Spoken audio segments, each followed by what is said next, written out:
Shalom saudara-saudara yang dikasihi Tuhan Yesus Kristus. Kiranya kita semua senantiasa hidup dalam kemerdekaan yang diberikan oleh Tuhan.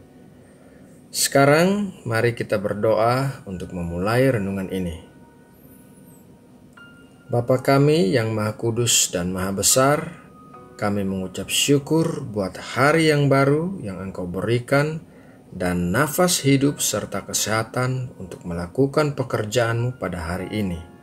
Namun sebelum kami melakukan segala rencana pekerjaan kami mau terlebih dahulu bersaat teduh mendengarkan firman-Mu. Berkatilah kami dengan kebenaran firman-Mu yang akan mengubahkan dan menopang hidup kami. Terima kasih Bapa, dalam nama Tuhan Yesus Kristus kami berdoa dan mengucap syukur. Amin.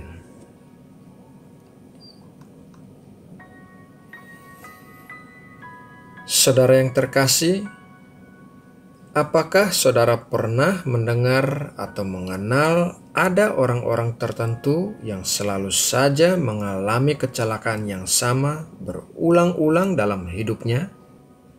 Misalnya, beberapa kali ditabrak kendaraan dalam setahun, atau berkali-kali diberhentikan dari tempat bekerja, atau setiap bisnis yang dijalankan mengalami kebangkrutan. Salah satu penyebab orang bisa mengalami hal seperti itu adalah karena mempercayai kebohongan yang berasal dari musuh. Yohanes 8 ayat 44 berkata, "Iblislah yang menjadi bapamu, dan kamu ingin melakukan keinginan-keinginan bapamu.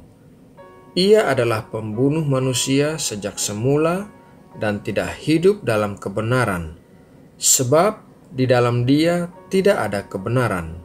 Apabila ia berkata dusta, ia berkata atas kehendaknya sendiri, sebab ia adalah pendusta dan bapa segala dusta." Kita mempercayai kebohongan yang dikatakan musuh apabila kita menerima kebohongan itu sebagai hal yang normal di dalam hidup kita. Padahal sebagai anak-anak Tuhan yang memiliki Kristus di dalam kita, bukanlah hal yang normal untuk terus-menerus mengalami hal-hal yang tidak baik dalam hidup kita.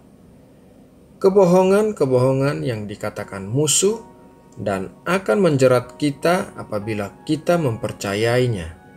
Misalnya mengenai penyakit keturunan yang ada di keluarga kita, atau kemiskinan yang diderita oleh setiap generasi di keluarga kita, atau kebodohan anak-anak dalam pelajaran tertentu di sekolah. Apabila kita menganggap hal-hal itu adalah hal-hal yang normal terjadi dalam keluarga kita, maka hal itulah yang terjadi. Padahal sesungguhnya ketika kita menerima Kristus sebagai Tuhan dalam hidup kita, kita telah masuk dalam keluarga yang baru, yaitu keluarga Tuhan Yesus. Dan dalam keluarga kita yang baru ini, semua kutuk keturunan telah dipatahkan dan kita dibebaskan dari segala kutuk dosa dan maut. Yohanes 8 ayat 36 berkata, "Jadi apabila anak itu memerdekakan kamu, kamu pun benar-benar merdeka." Saudara yang terkasih, kita harus berhati-hati terhadap 3 hal berikut ini yang dapat membuka pintu bagi masuknya serangan kebohongan dari musuh. Hal yang pertama, dosa yang dilakukan terus-menerus. 2 Korintus 2 ayat 10-11, "Sebab barang siapa yang kamu ampuni kesalahannya, aku mengampuninya juga. Sebab jika aku mengampuni, seandainya ada yang harus kuampuni, maka hal itu kubuat oleh karena kamu di hadapan Kristus, supaya iblis jangan beroleh keuntungan atas kita, sebab kita tahu apa maksudnya." Dosa yang dilakukan terus-menerus dapat membuka pintu bagi serangan musuh. Contohnya, tidak mau mengampuni. Rasul Paulus mengatakan dalam ayat yang baru saja kita baca bahwa tidak mau mengampuni orang lain akan membuat iblis memperoleh keuntungan atas kita. Itu merupakan pintu masuk terjadinya hal-hal yang tidak baik dalam hidup kita. Hal yang kedua, kata-kata yang kita ucapkan. Amsal 18 ayat 21, hidup dan mati dikuasai lidah. Siapa suka menggemakannya akan memakan buahnya. Kata-kata yang diucapkan mulut kita hanya ada dua pilihan, yaitu kehidupan atau kematian. Kehidupan apabila kita sepakat dengan firman Tuhan, dan kematian apabila kita sepakat dengan perkataan musuh. Amsal 6 ayat 2 berkata, jikalau engkau terjerat dalam perkataan mulutmu, tertangkap dalam perkataan mulutmu. Perkataan mulut kita dapat menjerat kita dan membuka pintu bagi serangan musuh di dalam hidup kita. Akan tetapi, kabar baiknya adalah di dalam Tuhan, perkataan-perkataan yang tidak baik dapat dibatalkan oleh orang yang memiliki otoritas di atas kita. Mari kita baca dalam Bilangan 30 ayat 3-8. Tetapi apabila seorang perempuan bernasar kepada Tuhan dan mengikat dirinya kepada suatu janji di rumah ayahnya, yakni pada waktu ia masih gadis, dan ayahnya mendengar nasar dan janji yang mengikat diri anaknya itu, tetapi ayahnya tidak berkata apa-apa kepadanya, maka segala nasarnya itu akan tetap berlaku, dan setiap janji mengikat dirinya akan tetap berlaku juga. Tetapi jika ayahnya melarang dia pada waktu mendengar itu, maka segala nasar dan janji yang mengikat diri anaknya itu tidak akan berlaku, dan Tuhan akan mengampuni perempuan itu sebab ayahnya telah melarang dia.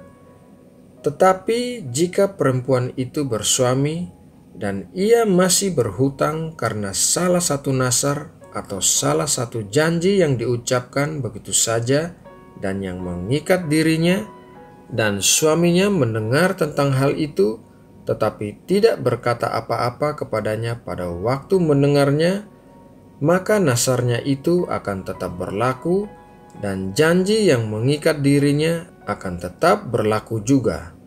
Tetapi apabila suaminya itu pada waktu mendengarnya melarang dia, maka ia telah membatalkan nasar yang menjadi hutang istrinya dan janji yang diucapkan begitu saja dan yang mengikat istrinya, dan Tuhan akan mengampuni istrinya itu.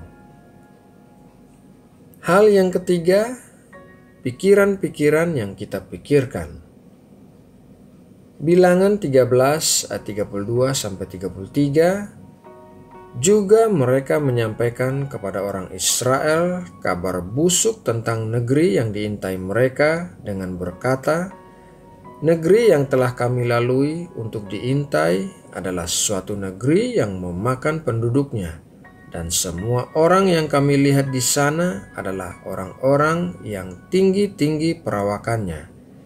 Juga kami lihat di sana orang-orang raksasa, orang enak yang berasal dari orang-orang raksasa, dan kami lihat diri kami seperti belalang, dan demikian juga mereka terhadap kami.